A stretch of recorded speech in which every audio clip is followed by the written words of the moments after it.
Boom. Starting the podcast here, and then we are going to be here going live. Before we do that, we're going to go broadcast quality. We're going to make adjustments. Okay, that's right. Record both. All right, go live.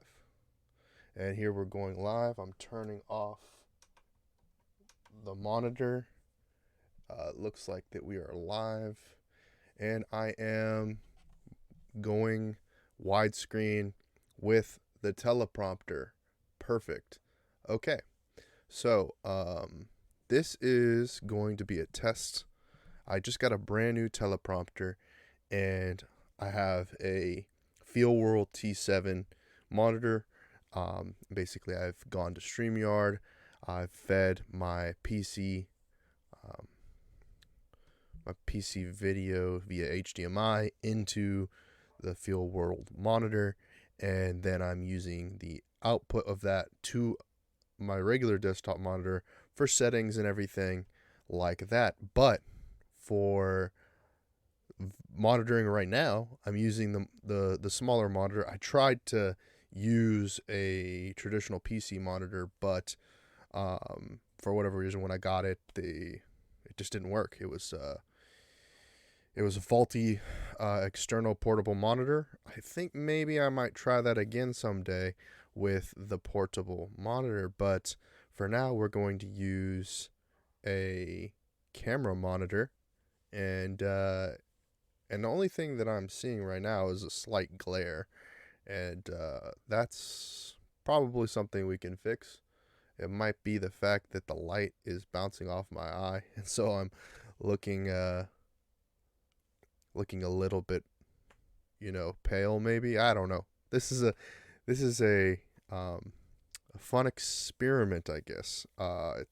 The monitor is a little bit too small, given that it's a 8-inch monitor for reading chat and what have you. So I might have to figure out a way that I can monitor chat on another device or another screen or something off to the side in order to do that. But this is a part of content creation, so I'm kind of talking through my own content creation experience and what it has taken to get technology to work for me.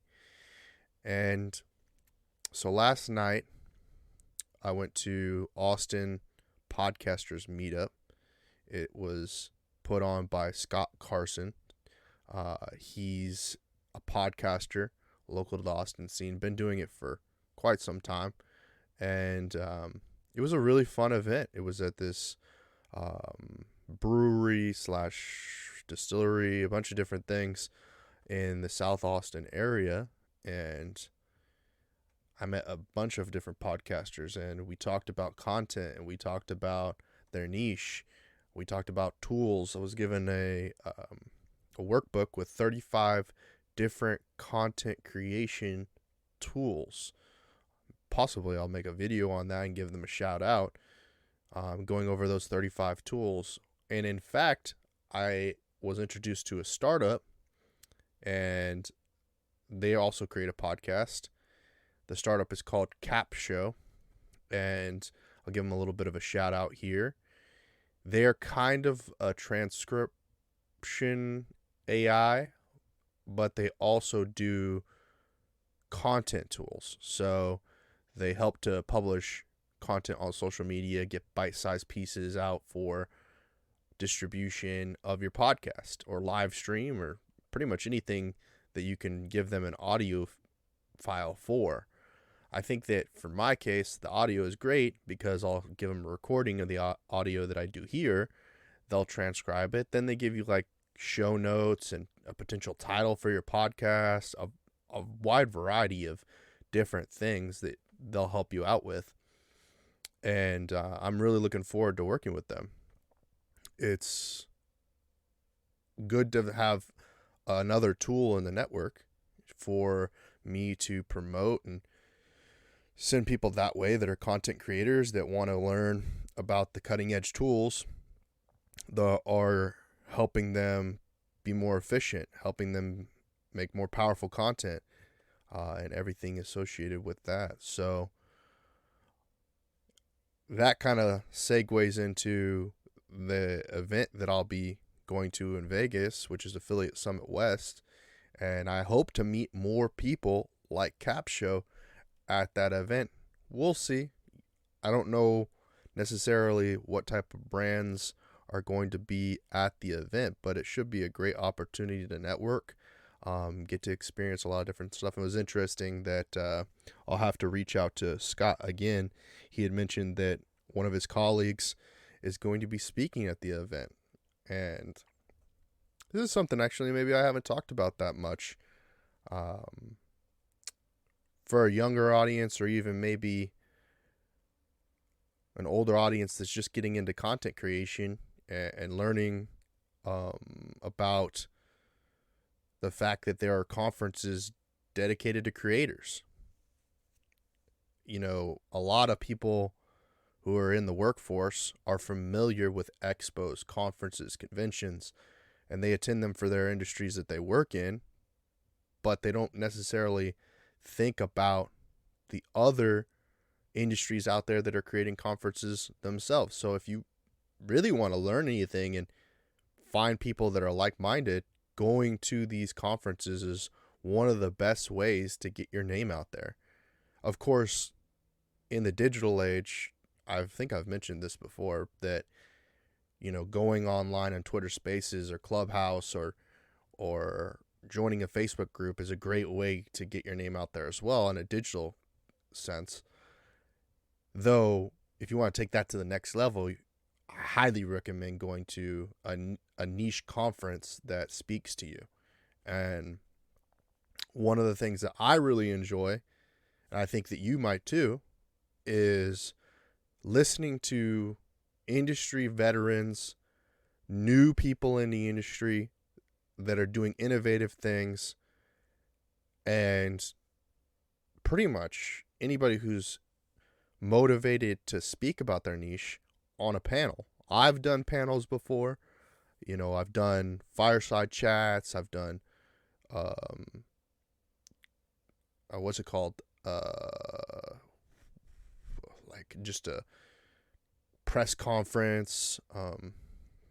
I've done a few different things in that regard, and I want to like encourage a lot of people who attend conferences to not just go to the expo or to the content creator hub or the like special concerts or things like that, but go to the panels and listen to industry experts and noobs, or new people, used a gaming term there, new people in the industry that are actively pursuing your niche, and get that experience, because it's really valuable to have a second opinion, a different perspective, just that thing that might unlock a door for an opportunity that you didn't see necessarily at first.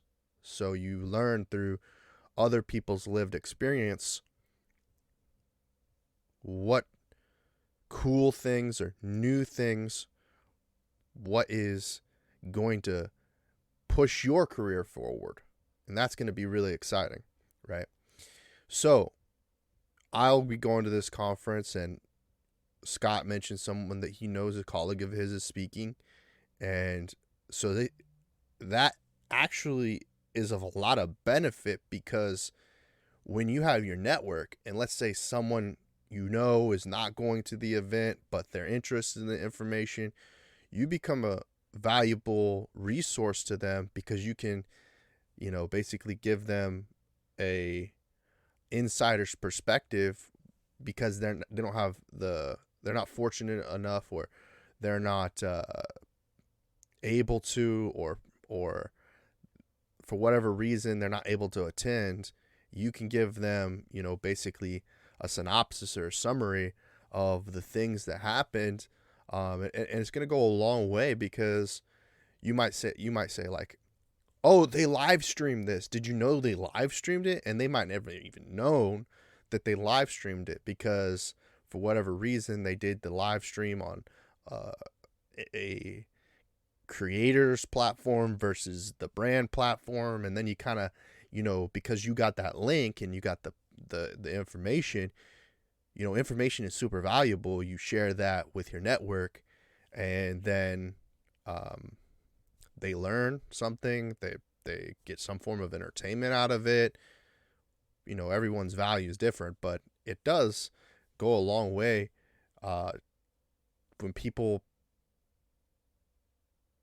when you are being considerate of others and basically putting them in the know, and you could say it's like them being a part of an inside secret in a way. I mean, sometimes, some cases, like, there's situations where that content may be a premium content that you have to like subscribe for or pay for, that you don't want to like necessarily pirate it to other people. But as long as it's like an open source, there's not a lot of they haven't said not to share it, so go ahead and let other people know about the gems that people are dropping on those public platforms. Just like shoot them a YouTube link or wherever the content exists. Just share it with your network for those who weren't able to attend. And that goes for a lot of different things. And in the discussion at the podcasters meetup, we talked about collaboration through podcast guests. We talked about the tools that go into podcasting. We talked about viewership and audience, and we talked about discovering your niche. There are a lot of things that were really, I always use the word valuable, but I would want to use the word motivating, of course, to get out there and do more and have fun. That's a big one. Don't forget why you got into creating content in the first place. Everybody knows that there's a business component to content creation. There's a financial opportunity. There's, lifestyle changes. There's all these things. But having fun is one of the most important things to remember. You don't want content creation to turn into a chore. You just do what makes you feel good. It makes you want to continue doing content creation. And, that's really challenging, I think. It's something that, especially for this day and age, with everything being so short form and bite size and quick, that as a content creator, long format content, you probably produce 3 pieces of long format content a week. Those of you who are long format content full timers, you might make 5 pieces of full time long format content in a week, and then you take off the weekends or whatnot.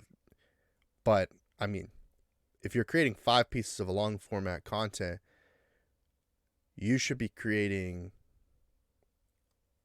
hundreds of clips from that content, especially if you're doing 3 to 4 hours of content a day, especially if you're a live streamer. If you're a live streamer and you're on Twitch or you're on YouTube or kick.com or TikTok, it doesn't really matter, I guess.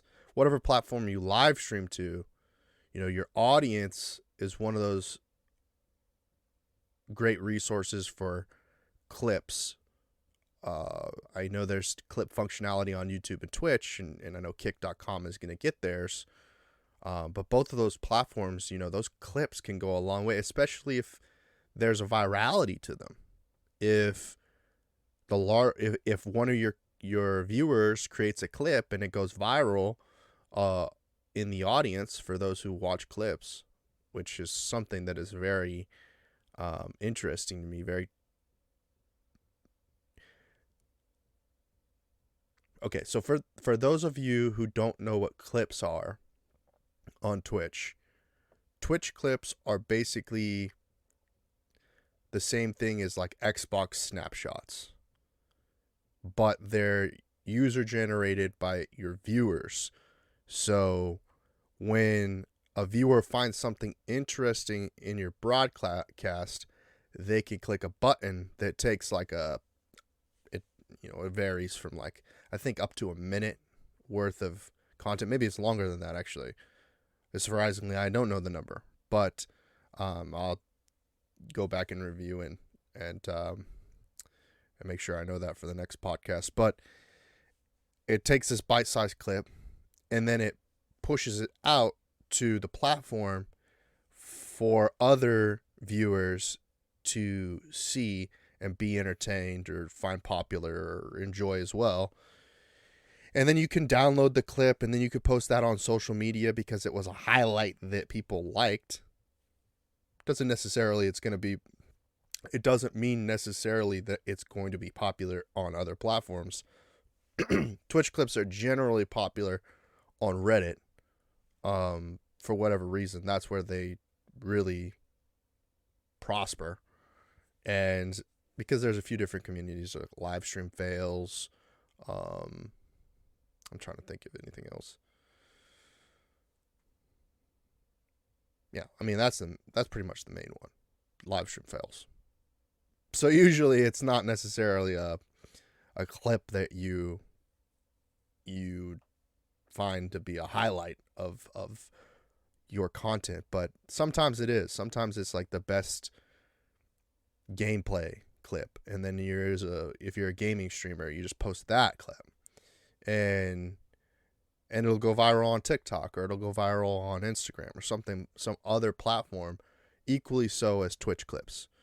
And YouTube has another feature that's very similar to it, but it doesn't have like a public functionality to that level. So it's not quite as robust. It's more of a sharing functionality, or like saving for an individual's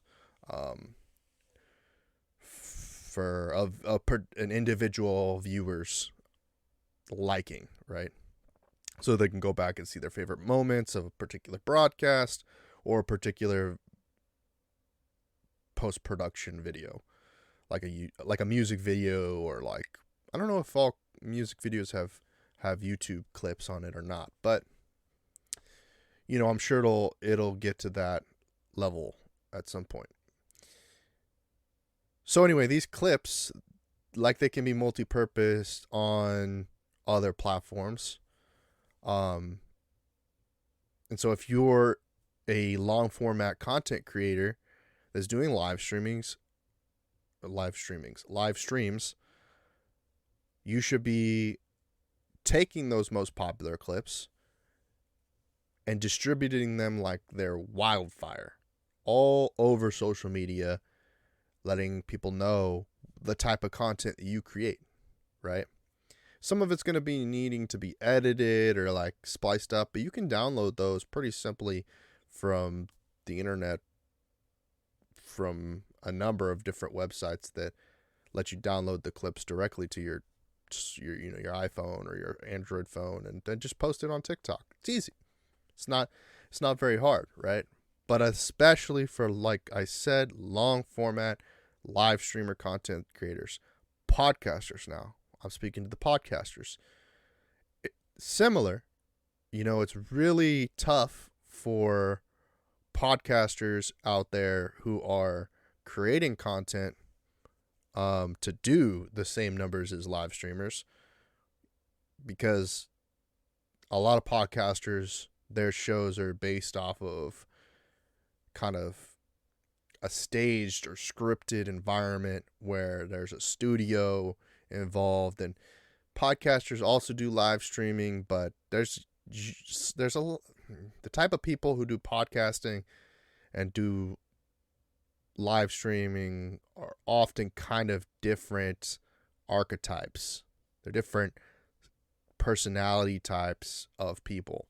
I would say I'm kind of, a streamer first and then a podcaster second. And so like I kind of started my content creation in the live streaming space, although like arguably like my education is more around post-production cinematic storytelling.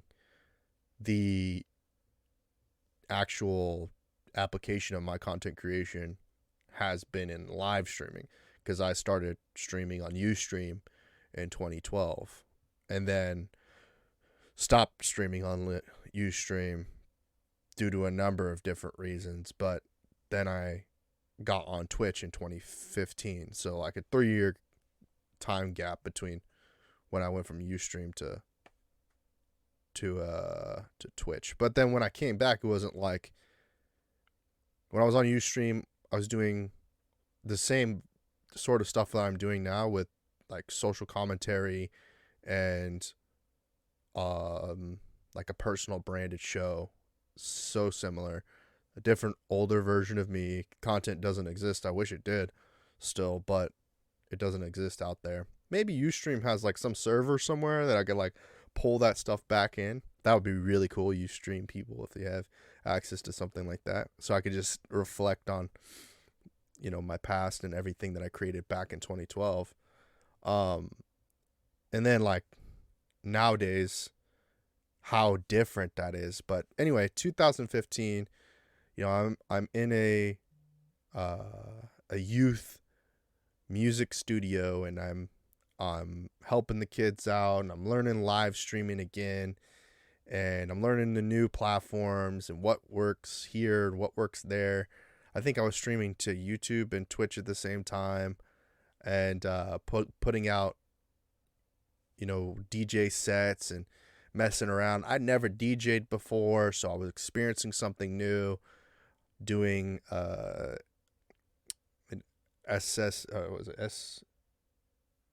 what is it? What is the DJ controller called? SSB, is that right? SSDJ or what? I haven't DJ'd in a long time or anything like that. I haven't touched a controller or anything like that. I work with DJs, but DJing hasn't been something I've been really focused on. So anyway, the Pioneer, the little CGJ, not even a CGJ, just a regular digital controller. And, I'm scratching these musics and doing mixes and whatnot. And then I broadcast that out. I had to learn all these different tools in order to get the music out there. And I was also doing it to like SoundCloud and Hear This. So there was like a pirate radio kind of thing going on there. And it was a lot of fun. And then, that kind of transitioned into Austin Live and Local, which was like the next niche. Like I was doing that. That was more like, that was like on the surface level, very content creation. Like I had no idea of the direction or what I was doing. I was just creating content. Like there's a beauty to that. A lot of content creators just freestyling, just out there, like just creating the content because it feels good. Making the things that they enjoy doing, the entertainment, the fun of it, just because it's fun. And then you get into it and people tell you should do this and you should do that and you do this, blah, blah, blah. They start telling you what you should do instead of what you're doing when you're having fun, right? And so like that's when it can kind of get hairy and it starts to get kind of frustrating, the content creation component. And I never really experienced that particularly because I've still always stayed doing content creation, having a little fun here, having bad experiences over there, doing creating content, ups and downs, trying to do something different. I've been in situations where I'm working on making a short film, and then because of life circumstances, it doesn't work out. So then you're kind of not creating the content that you really want to create. But there's a lot of different opportunities along the way to you got to kind of take what you can take what you get, or get in when you fit, where you fit in, like just make it happen. Right. So, I went from, like I said, Austin Live and Local was the next evolution of the content I was creating on Ustream, on Twitch, and started learning Facebook more. So I'm learning Facebook as a content creator.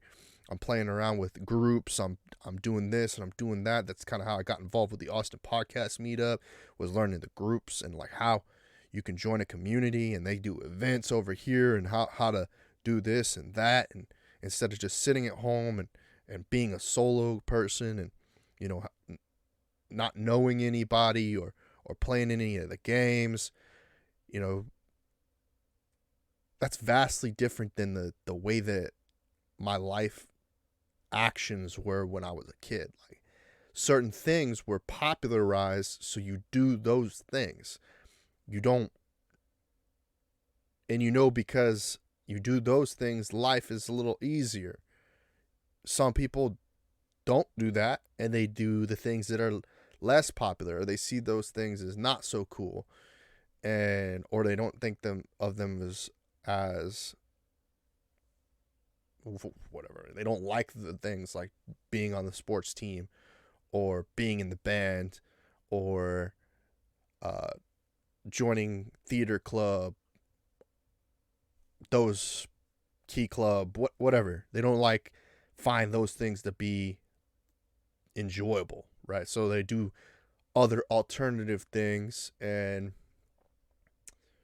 you learn alternative things are what sets you apart from the norm, but you have to learn, right? You have to learn those things, and maybe there's a life situation, a certain lifestyle that people gravitate toward alternative things more than others, than the mainstream, right? And I don't necessarily know what that is, but I've always kind of been off mainstream, kind of like off white, Virgil Abloh, but like off mainstream, like, off white. I mean, it's mainstream, but it's not mainstream, right? So like, there's a premium to it, right? There's a little bit of pizzazz, a little bit of je ne sais quoi, right? And hey, so anyway, I started Austin Live and Local to find that, at least in the Austin area. I was exploring artist brands and events through digital platforms, and then also exploring the established like offline communities that existed through venues, through print media. I'm trying to think of all the different things, like traditional media, television, radio. Like I really explored it all at some point, but it always changes. It's always ever evolving. And so like radio stations and the RTF program at the University of Texas, like it's interesting just like thinking back to who got involved, who didn't get involved when I was on my journey to kind of learn these different things. And there was always, I don't know how to explain it. And I know last night I also went to a club and I experienced it again. It's like, there are people who are just not interested in you, right? They're just, for whatever reason, they look at you and they think they don't need you. They just, by the way that you look, or the way that other people are telling them that they should perceive you, that's sort of the mainstream ideologies are like what people tell you should like and you shouldn't like, right? The whole herd mentality, of not everyone wants to go through the rigmarole of learning like whether something is acceptable or not. Like some things are just like, I just don't even want to deal with it. Tell me what I should and shouldn't care about when it comes to that topic. I don't even want to really even have an opinion on the topic. It's just like, tell me what I should think, and I'll just think that, and that's what I'll do. And that's the simple life. In a lot of ways, it's just like super simple just to have an authority figure tell you what you should think and believe and go about that. But I mean, there are a lot of historical reasons why that shouldn't be the way that people think, but they continue to think that way. The mainstream continues to think that way. Even though countless evidence of times in which the mainstream has deviated from that, and then you have this division of the mainstream to where certain people who think right and wrong go a different direction, right? So anyway, so you have people that just don't want to help you. They look at you and they have a perception of you. Sometimes you can convert those people by talking to them and educating them on who you are versus who they were told that you are. And that takes a lot of work, to be honest. And in certain circumstances, you don't want to do that because the consequences of you forcefully putting yourself onto someone could lead to negative perceptions that's the group mentality then places on you, right? So there are circumstances where you can approach a situation because it's common to approach in that manner, and basically give the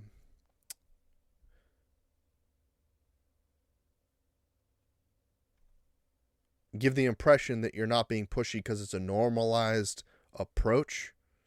So that normalized approach is like, this is how you approach this is how you they're sort of in a performative position because it's familiar that when you're in this position that you're performative, and then it's familiar that there's an audience and that the audience might have an engagement factor to it. Especially, like, I'm thinking of stand-up comedy right now. There's crowd work that comedians do that is both a two-way street. Like, the comedian asks a question, or the audience member asks a question, and it goes kind of back and forth Q&A style. There's hecklers who, shout and criticize and yell at stand-up comedians, and then the stand-up comedian basically flames them or roasts them for saying something that is maybe obstructive or like interrupting their stand-up. And yeah, it's a challenge, to say the least, to put yourself out there as a content creator.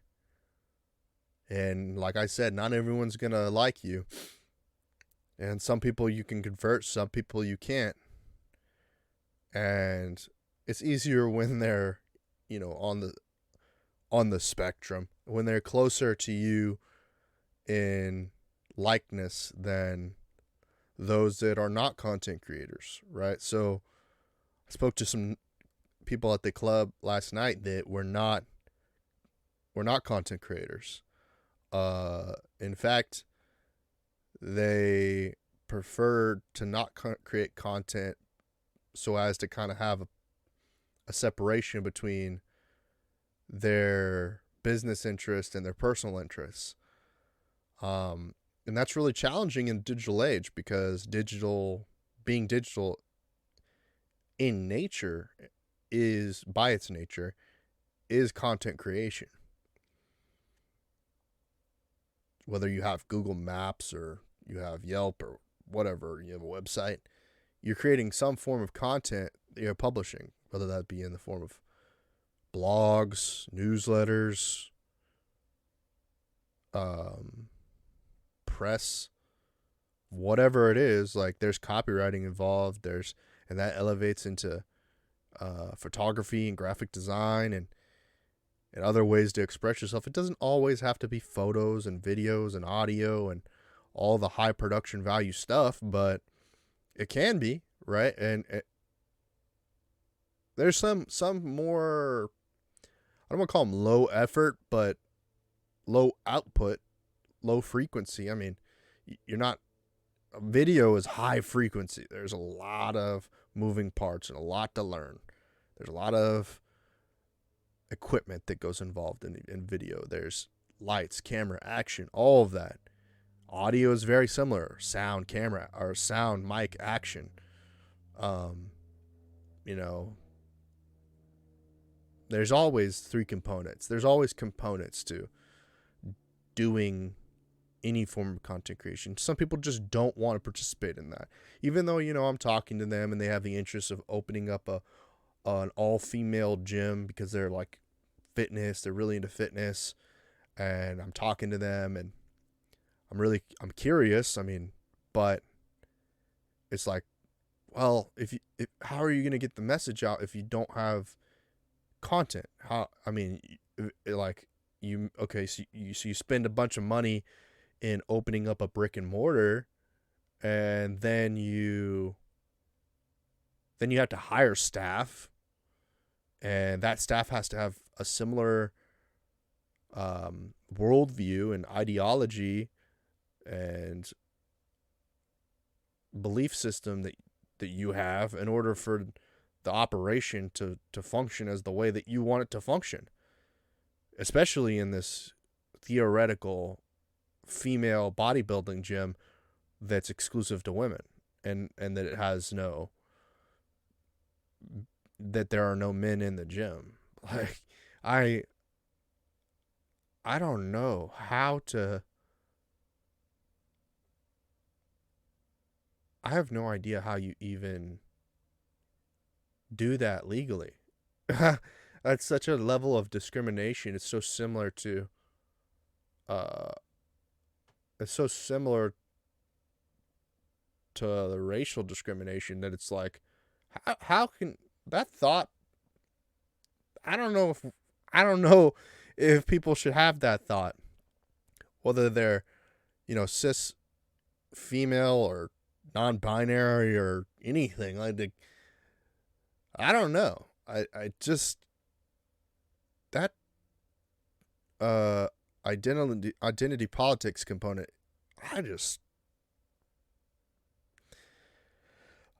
it always is challenging to deal with that. I mean, as I mature, I learn so much more about, like, how you don't want to discriminate against people. You do want to sort of distance yourself, but you don't want to discriminate. You kind of just want to, be very, on an individual level, more like, I don't care for what you do. But you don't want this whole gang mentality to start happening. And so I'm still speaking, I guess, mostly on the fact that people might not like you, right? It's like people are just going to not like the content that you create. People don't like the content that I create, and I get negative feedback all the time. And that negative feedback, I try to do my best to fix that constructive criticism. Sometimes I just can't.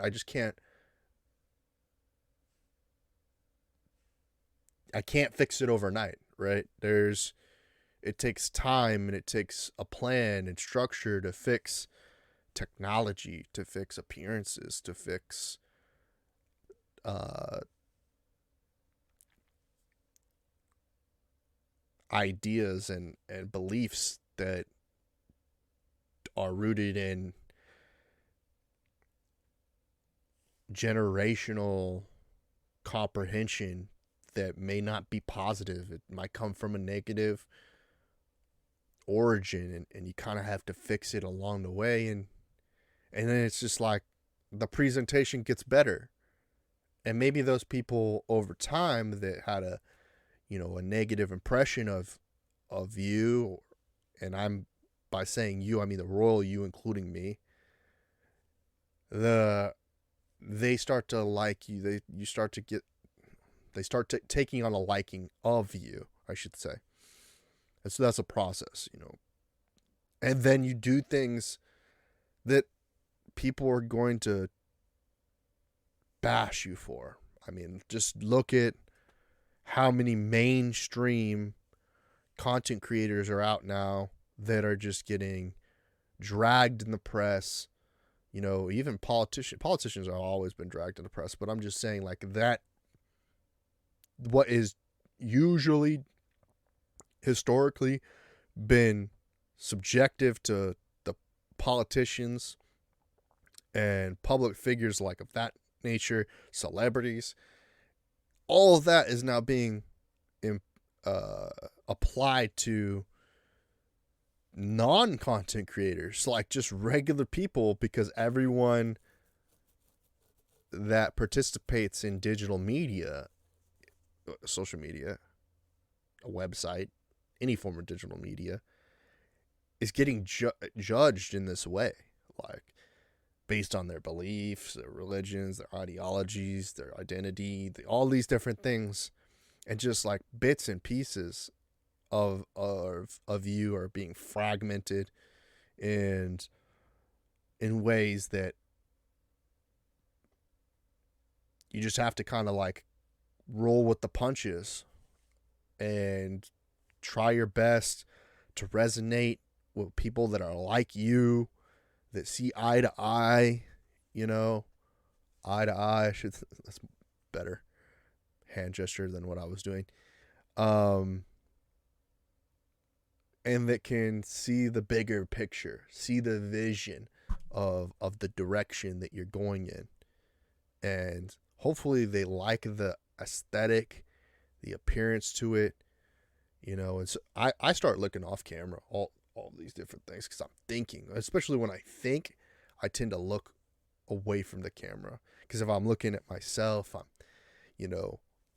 I get caught up in appearances and the way that I look, and is my hair right? Is my beard trimmed? Is my shirt on right? Do I have any stains? All these different things that like can ultimately hold you back, right?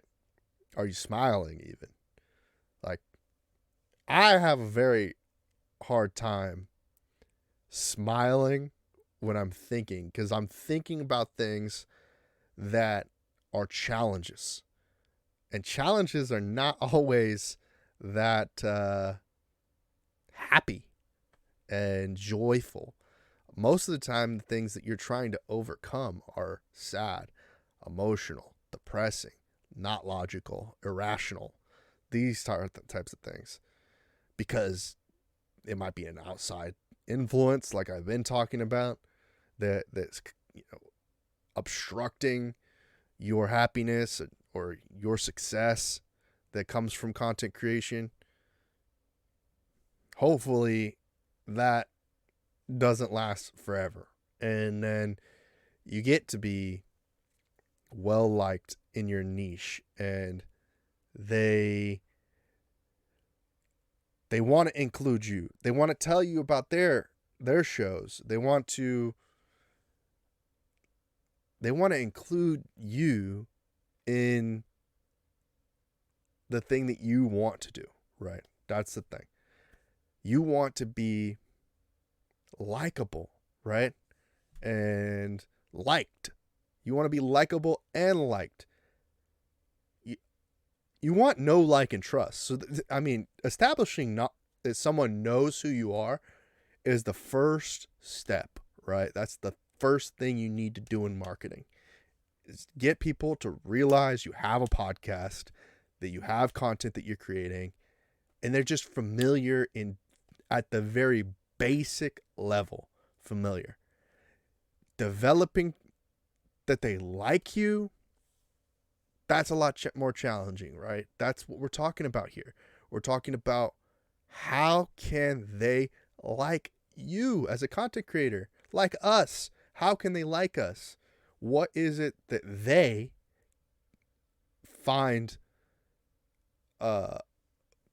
unappealing, unattractive, that we can adjust to get the message out that we are trying to be inclusive and not exclusive, and that we want people to be living their best life, right? And we want to live our best life, right? We don't want them to be an obstruction to us living our best life, because they're looking at us and they're like, they don't realize that behind them is a gang of people because they think they're just an individual making an assumption, but there's a ton of them, lined up that are like not interested in what you have to say. And then when you can finally get them to turn around and they start realizing all these people are not, are they looking at you crazy and don't like what you have to say, they start to be on your side. They're like, whoa, that they're the things they think are wrong. The things that, wait, hold up. The thing that they think about us, people who are on the other side, is ill-informed, misinformed. They are educated in a way that they don't properly understand the language. And it's really funny. That has nothing to do with being like a native speaker of a different language. Smart people are smart people. I want to say uneducated, just put it that way. Uneducated people are just uneducated. They're educated. They're just misinformed with information that no one, we're misinformed. We have to, as people, this is when it comes to like everyone is an individual, right? At the end of the day, we have to make an exerted effort to do our own research. And sometimes that research that we do, there's a gang of people just believing something that's just not true about people, right? And that could be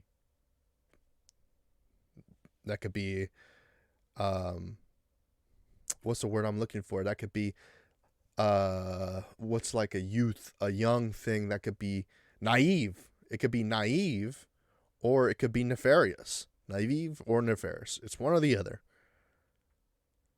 It's either negligent or intentional. It's never a gray area. Like, it's never, no one is ever naive and nefarious. Like, it's hard to be both of those two things. You're either informed and nefarious, or naive and negligent. That's how that correlates. I strongly encourage any of you out there listening to this to challenge that with evidence of an ability to be naive and nefarious at the same time. Like, intentionally. Like, you can't be naive. It's just not possible. Like, I know someone's going to say that, because I know people argue to argue. I talk to people all the time that argue to argue, don't have any sustainable evidence or case study or anything. They just argue to argue, and they just say things just to say things. Like, they don't go to, they're not even Wikipedia warriors. They're like headline warriors. Like, they are like soundbite warriors. They heard something and they're like, but they misheard it, and then it's sometimes I have been a victim to doing this. When something that is told to you, you mishear it, which means you misunderstood it, which means you're misinformed. And so then you're just like constantly battling to get back to not being an idiot, basically. And you have to laugh at yourself, because it's so funny that we're constantly in these situations of individuals where it's like, it's the telephone game, and it's you're three people removed from any information these days. So like the root source of it all, and plus, information is coming out via a bajillion content creators, and they're all saying it in slightly different ways, and you just have to figure out what frequency and tune is most receptive to you, right? For me, podcast is a big one of those. I would say live streams. I talk about it all the time. So as a content consumer, like, I'm not a big newspaper reader or blog reader. I will listen to the audio versions of those things. But as far as like reading something on a piece of paper or on Twitter or a twit longer or something like that, like, hard pressed to find me doing that. I'll read books, listen to audiobooks, etc. But I mean, that's like few and far between. Situations few and far between, I would say. But anyway, I just kind of want to segue away from that, because it's one of the things that you like, we talked about at the meetup a lot, about finding your audience, and it's just like challenging. It's real challenging, and it does help to be in a community of other content creators that are not like-minded and everything like that. So like, put yourself out there, go to events, network. I know it's going to be a struggle, because people will always be people, and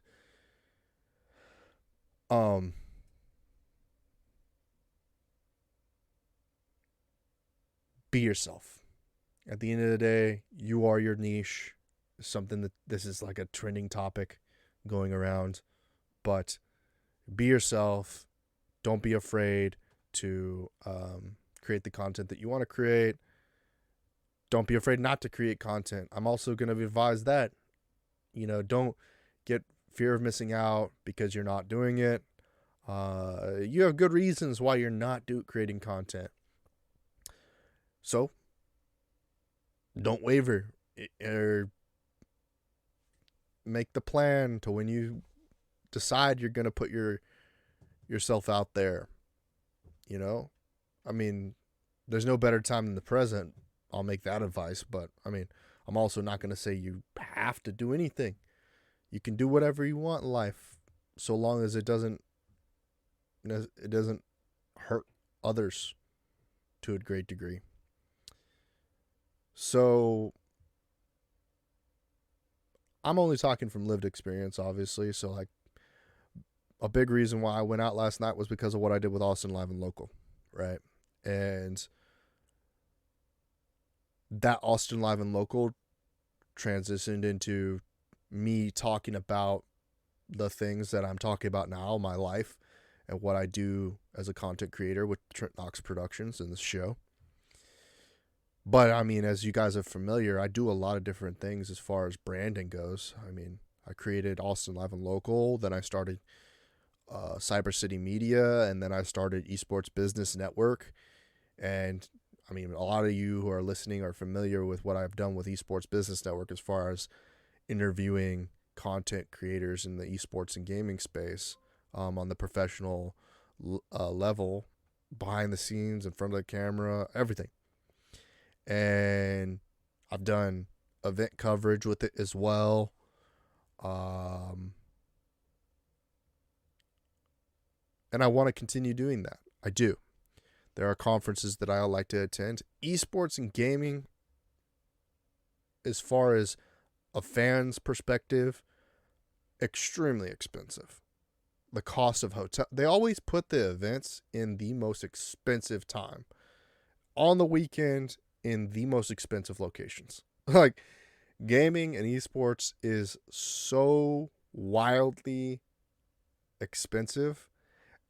And what they tend to do, these event promoters and event organizers, is market toward a local audience that doesn't know an event is taking place. Especially big events. Like, they're banking more on people to travel to the event than they are getting the local community to show up. I've seen it countless times, year after year.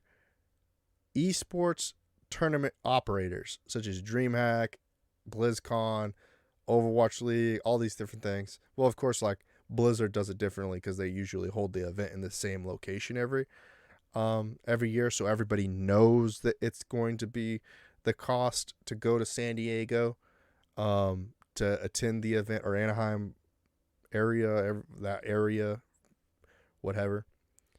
And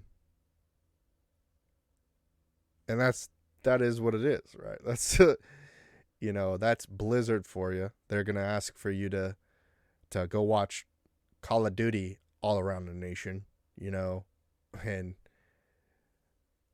it's wild what people are saying in the industry as far as the comparison of traditional sports consumers to esports consumers, like that they're just like, esports fans aren't going to go to events. They're not going to buy a beer.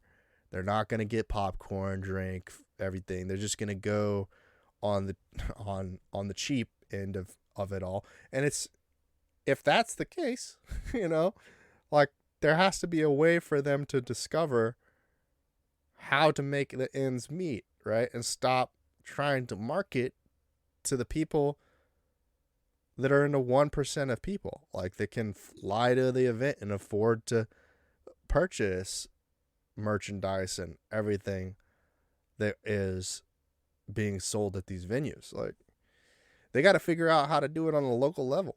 Like, they got to really figure out how the grassroots shows up, right? And grassroots, what I mean is like local gamers in the area.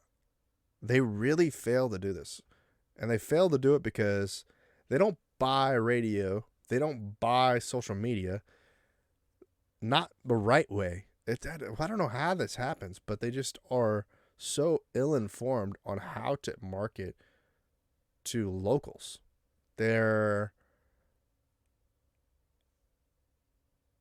always so disconnected. Like, they bring in people from international markets to produce the events,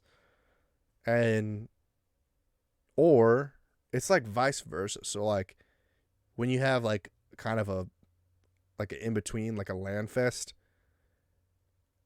they just miss the mark on who they should be inviting as content creators, because they're not doing their research as far as like who's popping and where do they stay at. It's really difficult. That's for certain. Like, there's no like aggregator for Twitch streamers that's like doxing in any way like that. But what if If there was a better way to do it, I don't know. I don't know how to do it yet. I'm going to figure it out for sure. Of getting in contact with local content creators in the niche that will go to your event, get their fans to come to the event on a local grassroots level, but still have a high production value because ticket costs and everything, and then the travel and accommodations are just affordable. Just make it affordable. Just currently, esports is way too expensive. Like, for instance, I'm looking at tickets to this event in Las Vegas in the end of February. Level Up Expo. A hotel minimum for the foreign, basically you show up on Thursday and you leave on Monday if you're out of towner, right? Local, different story. But out of towner, minimum like $1,000 just for for Friday, Saturday. That's the problem. Friday, Saturday in Vegas on that weekend, outrageous. Cost is outrageous. Unless you're like balling. I'm talking like minimum in your bank account, $250,000. Like that's, because you have all these other expenses, and then you're doing this as a entertainment thing, an additional layer of what you have. And I mean, there's sacrifices, right? There's all these reasons. There's, putting yourself into debt. There's things that you can do. Of course you can do that, and that's life, right? Life is like that. But you want to be above water more than you want to be below. So it's like you don't want to be drowning in debt because you went to all these events, right? And that's the thing. Like, that's the way that organizers should be looking at this picture, because they're like, well, they're thinking like, how do ticket costs and food and beverage and merchandise cover up for the cost of putting on the event? Well, the thing is you need to just like think about who your audience is and how are you going to get them to show up, because you're not going to get people to fly out for basically a minimum of $1,500, because you're talking about food, transportation, all of that outside of even getting in the door as far as costs go. So you get in the door, and then let's say you want to participate in like a LAN component of the event. That's another $250 on top of the ticket for a seat in the LAN. And then if you want a premium VIP service, bottle service or like whatever the case may be, like food delivered to your seat, like a higher level experience, you're starting to break that $2,500 mark. You're starting to break into that $5,000, $10,000 mark, depending on across these 3 to 4 days, or 3 days. I guess usually it's 3 days, 3-day event, Friday, Saturday, Sunday, right? I mean, yeah, entry at the door, a ticket for 3 days is $75, right? And that's a little bit on the pricier side. The events like a DreamHack and whatnot are usually like in the $35 to $75 range. It's definitely below $75. That's a high ticket. But yeah, and I mean, everyone's right. Like, I mean, most of these people who are paying attention, the mainstream of gaming and esports, are the youth. Young people, not necessarily yet 18 years of age. So they got to ask their parents. And if their parents are being asked, like, it's either they're going with a group of friends and what's the word? Parental guidance. What's the word I'm looking for? A chaperone. They have to have a chaperone involved, like someone's going around, and taking them to the event. And the more people you add on, the higher the cost is. Flight, plane, travel, blah, blah, blah. So, yeah, I don't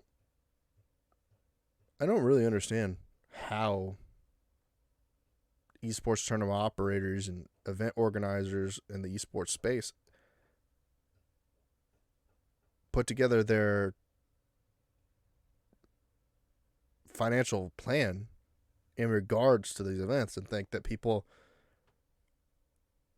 will spend thousands of dollars, but even before they get in the door.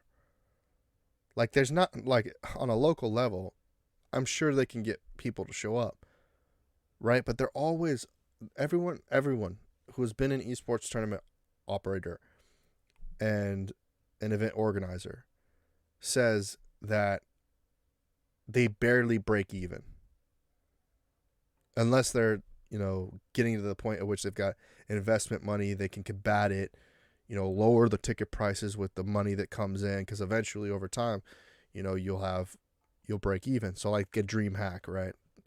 And one of the big reasons why they sold out to Savvy Gaming Group is because the Saudi Arabian government has a lot of money to spend in innovation in this space with oil money, all these different things. So like, I mean, the way that the Saudi Arabian government, they're just invested in a lot of technology because they're pioneering, petroleum engineering, all these different things. So like that investment and everything that's involved there is making it so that they can do, market research without having to really put a lot of effort into local grassroots, because they got money to spend. Unfortunately, the people in these markets, they don't have, there's very few that have that type of money to spend. And with as many different stops that DreamHack has now in this year, it's like, how in the world are content creators or fans even supposed to go to all these events? How can they go to everyone? And I mean, it's incredibly important to attend every single one of them. It's the meta right now. It's the thing to do. It's extremely expensive. You have to have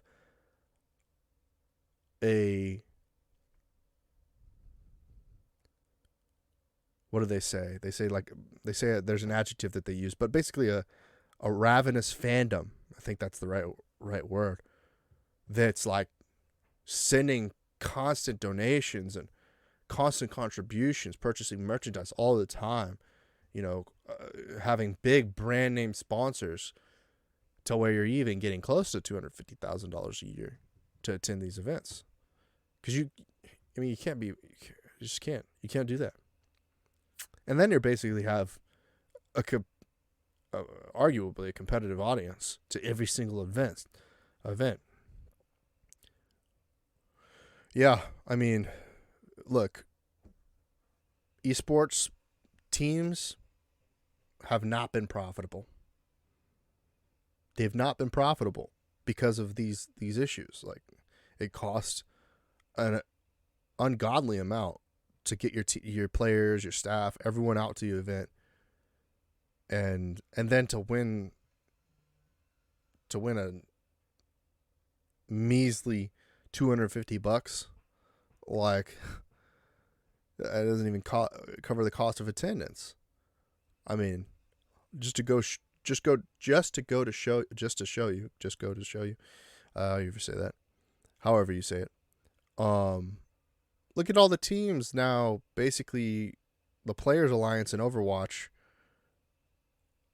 basically suing the Overwatch League and Blizzard Activision for just basically gross negligence. Like, it's, putting them in financial straits that they should have been well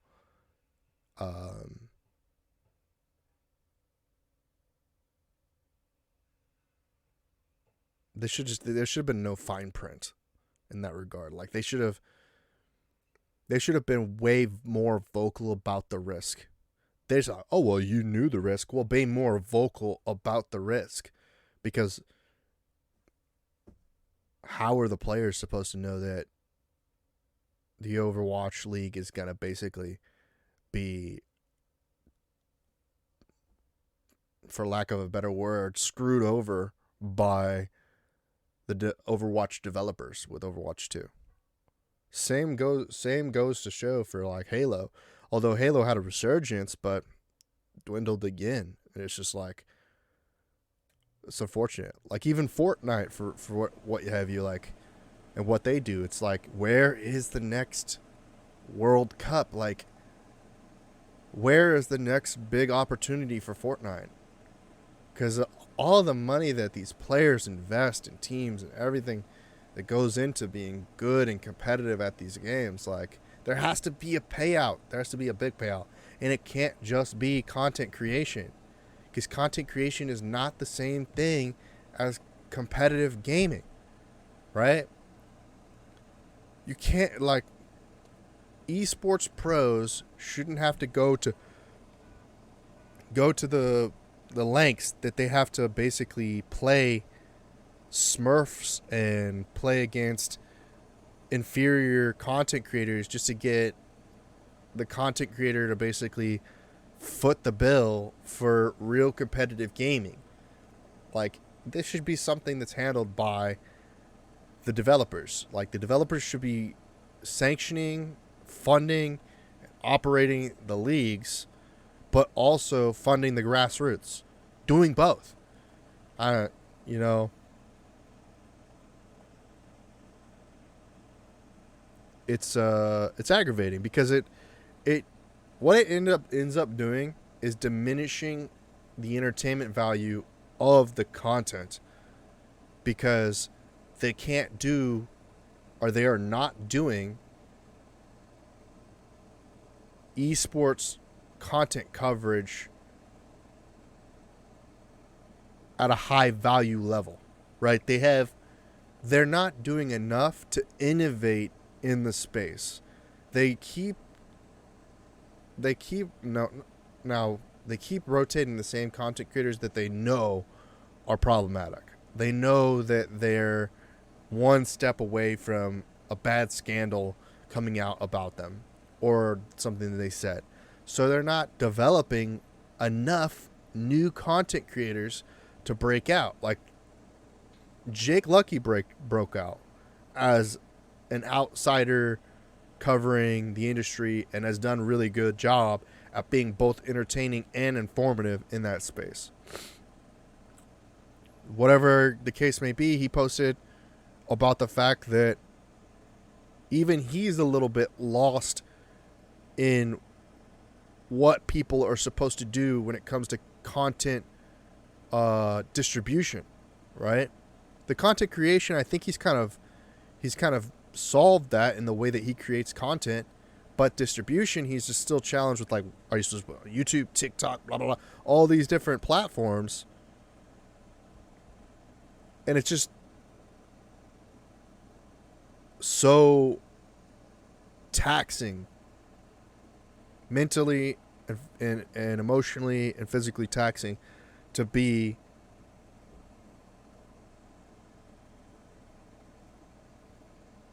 basically putting it out in the dark, because everything's moving so fast. And that's understandable. Like, I'm not complaining or making a statement about that. Like, I understand what he was saying in the sense that, and this post was on LinkedIn, I think he probably posted it on Twitter too, but I understand where he's coming from, because just at this meetup that I was at for the podcast meetup, they're talking about podcasting being a curriculum. That wasn't even a discussion whenever I was in college or in high school or taking media courses. It wasn't even ever brought up. Podcasting already had been established through Apple Podcasts by the time that I had attended college, but nobody even talked about it. So it's understandable, right? It wasn't a medium. It wasn't a format that was popularized to the level that people were making money and making bread doing it, right? And so now it's like people are making money doing it, so now they've got adjunct professors and teaching assistants and associate professors teaching podcasting courses at universities. University of Texas RTF program is teaching podcasting. Unbelievable. Texas State podcasting being taught. Now they don't teach live streaming. I mean, how do you teach live streaming? Like, ask Aiden Ross, right? How do you teach YouTube? Go ask Mr. Beast. You just kind of have to shoot in the dark and hope that personality kind of just carries you along the way. That's social media. That is what this newfound celebrity is. This new media celebrity, right? New media. And that term, new media, will never go away, right? It's a terminology that we've started to adopt, new versus traditional. So today, like blogging, writing books, radio, television, traditional, legacy media. Television is definitely legacy media. Laserdiscs, legacy media, right? Even DVDs and Blu-rays to a degree, cassette tapes, that was another distribution model. Still audio, still video, blah, blah, blah. But legacy. Like, it's not something that the mainstream consumer is using, right? The mainstream consumer is trying to lower the costs and increase their consumption. Lower the costs, increase consumption. Everybody wants to be in the know. Not everybody, okay? Like I said earlier, not everybody wants to be educated and informed and know what's going on and be in the know, being on the inside secret. Not everyone, okay? Some people are able to kind of do their thing, but that's not the majority. The majority of people want to be in the know, etc. Not everything, but most things, right?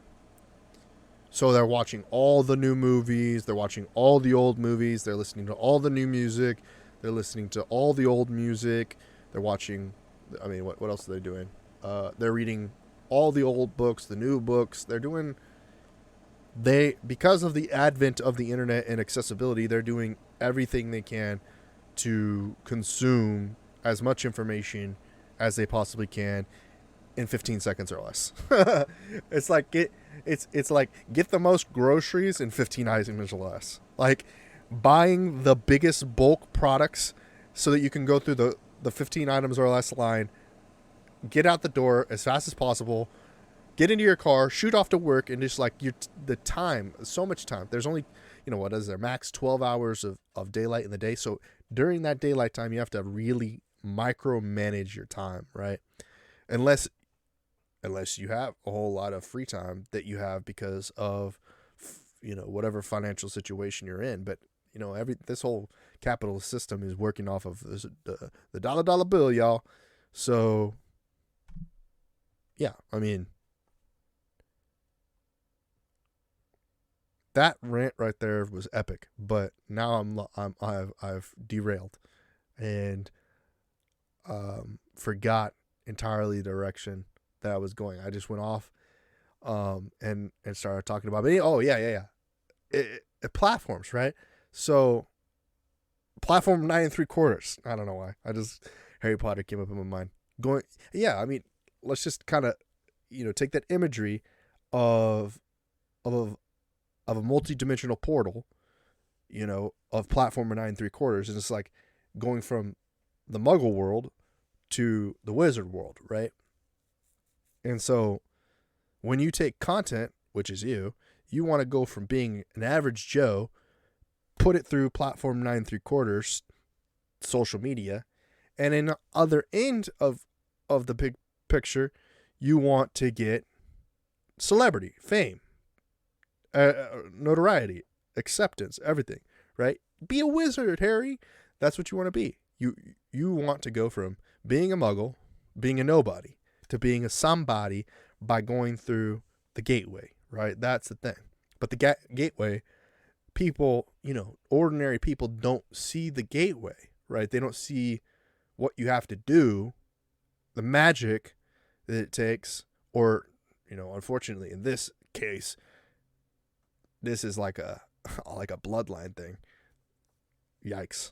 But, but half-bloods can get through. Like that is wild.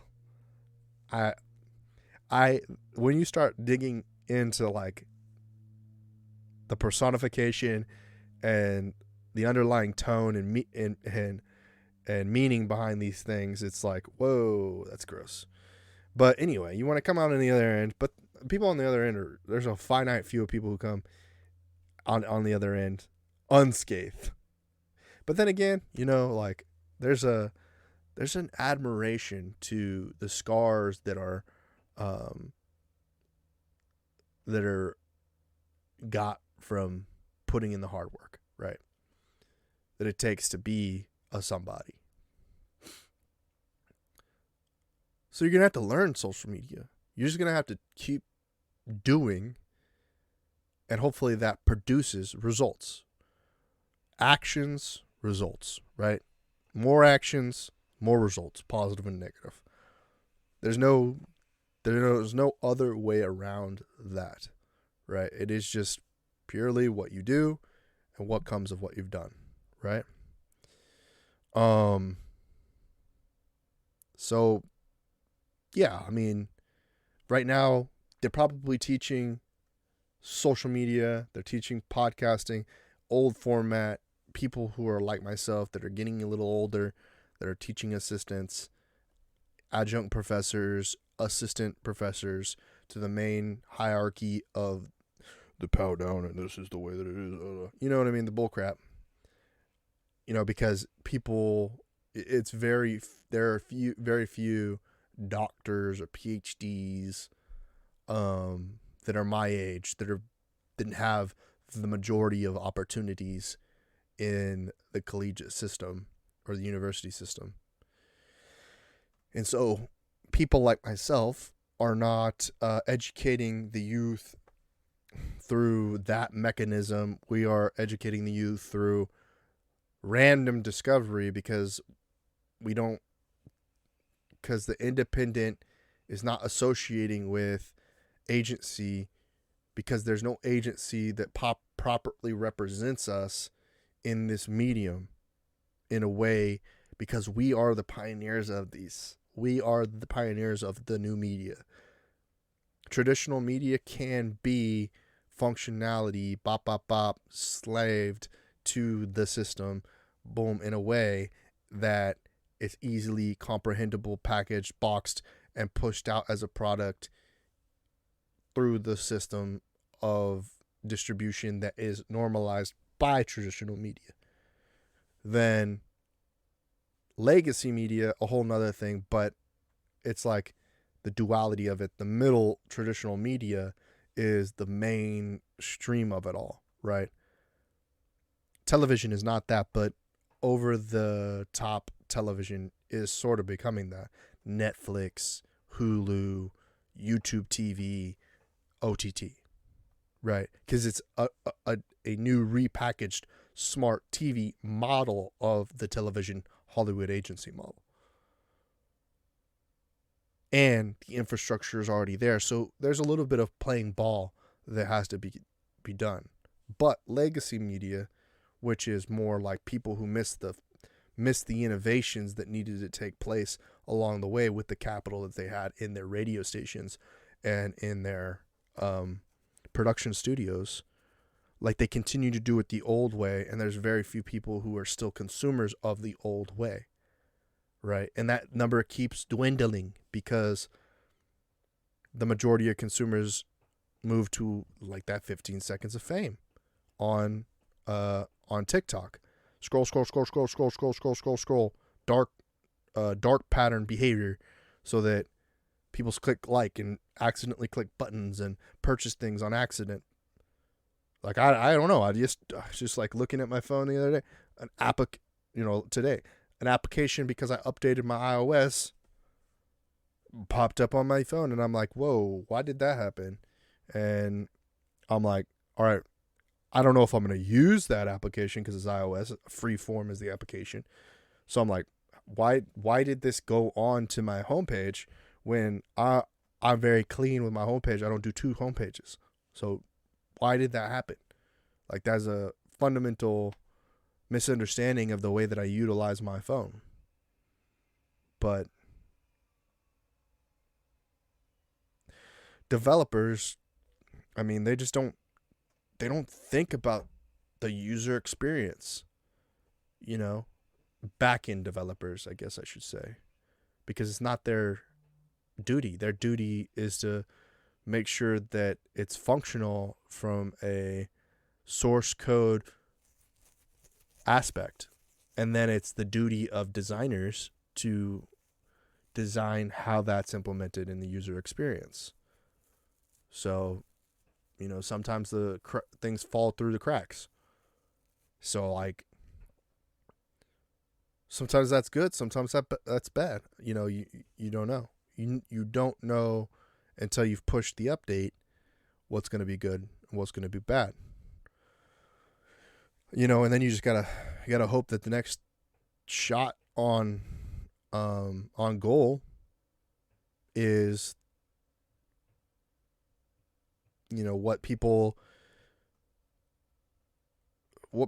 meets people's expectations, I should say. And hopefully it's depends on the situation. If it's like, let's talk about soccer, if it's a penalty kick or like what's it called, what's it called when it's an in-game kick? It's all in game, but within time kick. So it's like, oh, he hit the post but it went in, like perception. A goal is a goal, right? Everyone knows a goal is a goal. If it hits the post, bounces off 6 times, and then goes in the goal, it's just nerve-wracking and can be seen as risky. And how often do you then put the ball in between the feet of that particular player? You don't know. I mean, if they're consistently making nerve-wracking goals like that they're constantly hitting the post and they're not, just drilling it into the net,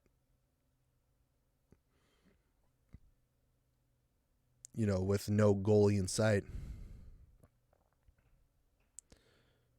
Because you want as a content creator to just be hitting swishes. I mean, and like in basketball, just three-point shots, swish, swish, swish, swish, swish, Steph Curry style, just hitting it, bop, bop, bop, and just killing the game, just on top of the world with your content, not hitting rims and backboards and spinners and cyclones and boppers. You don't want that. No shot. Rims, boom, boom, bouncing off into the side, and then doing a rebound shot. Like, it's like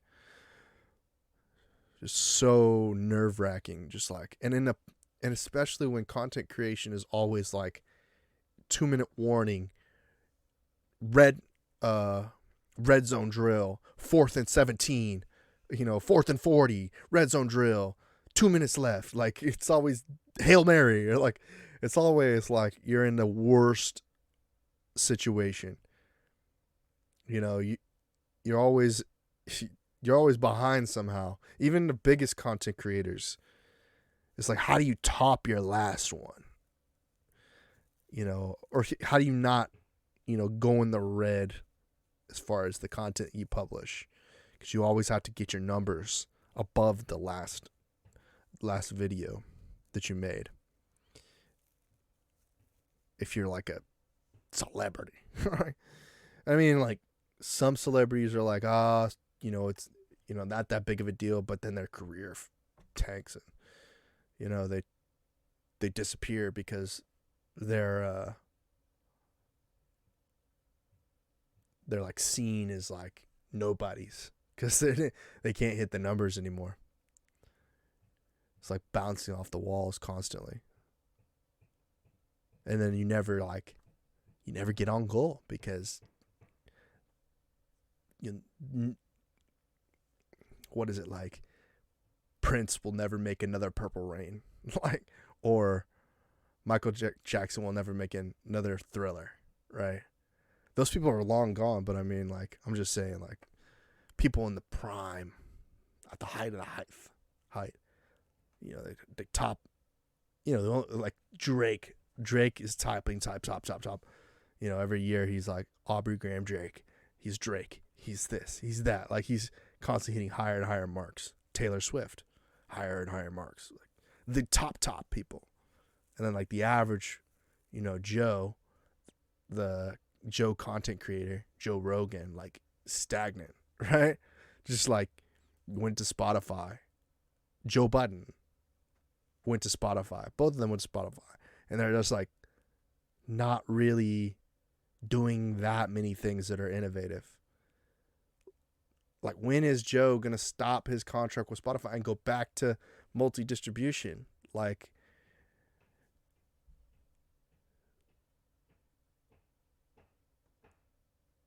it'd be way better for the consumer. Like, being exclusive to a platform is just like not it. It's not it. Functionality reasons why it's not it. You know, Ninja, like what he's doing right now with live streaming on every single platform is the wave. It's just the wave. It's the way to do for all big content creators. Like, because developers should really just be working on how their interface works with every single thing, with smartphones, PCs, smart TVs, augmented reality glasses. Like, that's the thing. Developers should be focused on user experience, but they constantly are focused on feature sets, like an exclusive to platforms. And it's like, is it business interest? Is it that, you know, a particular platform or device is gonna finance a certain aspect of development? I don't know. I don't know if that's true, but it sure does seem like there's just no coordination and direction. There's nobody coming out and talking about it from a public relations standpoint of like what these platforms are doing as it relates to user experience. I mean, I guess Mark Zuckerberg comes out and says that, you know, he's changed the Facebook name to Meta, and that Meta is now doing virtual reality and augmented reality and everything with Oculus. I guess, like, as far as like bringing the user experience closer to the consumer. No, like, who, like, in the comments of this video, who has a Portal system? Who has one? Like, who uses Portal for smart TV? I don't know a single person. Like, I don't even know the Portal TV operating system. I've never even seen it. I've never seen it in a store. I've never seen it anywhere. Like, I kept on hearing that Portal TV was going to come out, and I've never seen it. Never seen it. It's interesting. You know, maybe it'll be out one day and it'll be like Meta Portal TV, and it's like, whoa, that's far out, man.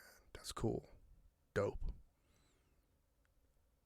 Anyway, I think I'm gonna surmise this. This is actually a pretty good episode for the creator economy. Like, a lot of discussion about ways that you can monetize, platforms, tools, strategies.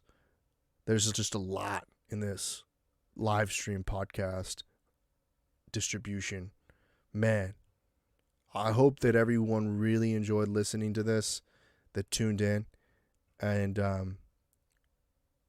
don't hesitate to reach out. As always, it's Trent Knox. I'm going to sign off here, www.trentknox.com for all of the things. And I hope that you, I'm going to try to think of a slogan here off the top of my head that I'm going to say every single time. Because I know like Knives has his slogan, right?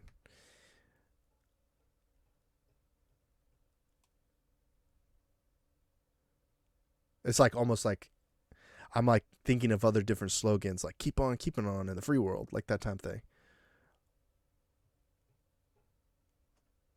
And then I've heard people, like I did this before. It's a hard knocks life. Keep going. You know, like that. It's a hard knocks life. Keep going.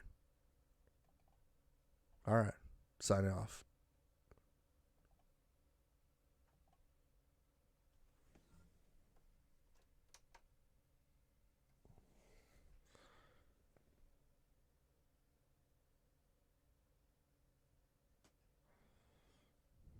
Good. Not now.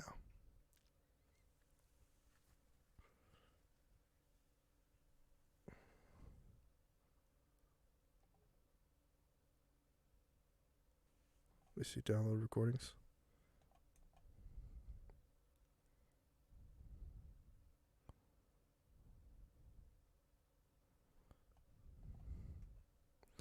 I'm still recording over here. Sorry about that, guys. A little bit extra. I'm going to stop the recording.